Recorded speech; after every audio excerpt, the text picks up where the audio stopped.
look, without fail, every process we've had, every client we've represented, has gone into contract, since we launched. And look, admittedly, as we can share with others that every one of them, hasn't closed. A variety of reasons why, that has happened. But buyers are just being much more cautious, especially on the financial side, right? Money is much more expensive to borrow. I mean, there's a lot more pressure. There's economic conditions or adverse economic conditions that, are happening right now.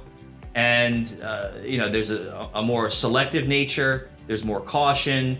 And there's more deliberation about, every process that we've gone under, since launching. And I think that's probably related to, these adverse economic conditions that, look, I mean, at the end of the day, we have no control of. Well, there's always those systemic sort of out of the business fundamental issues that affect the process. I mean, COVID was a great example of that. And prior to COVID, there's been so much moving towards value-based modeling and coding with the services businesses that we represent. And so it was like you're always dealing. Now there's some there's questions about what reimbursements are going to be and reductions.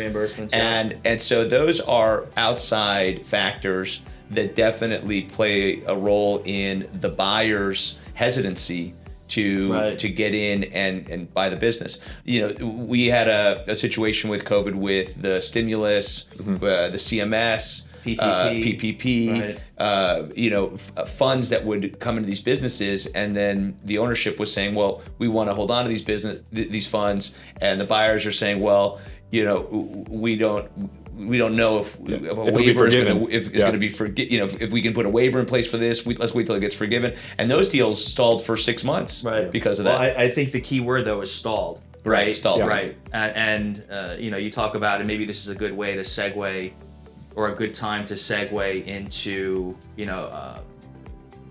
2022 still being a solid year in terms of activity. And again, that key word stalled, not falling out.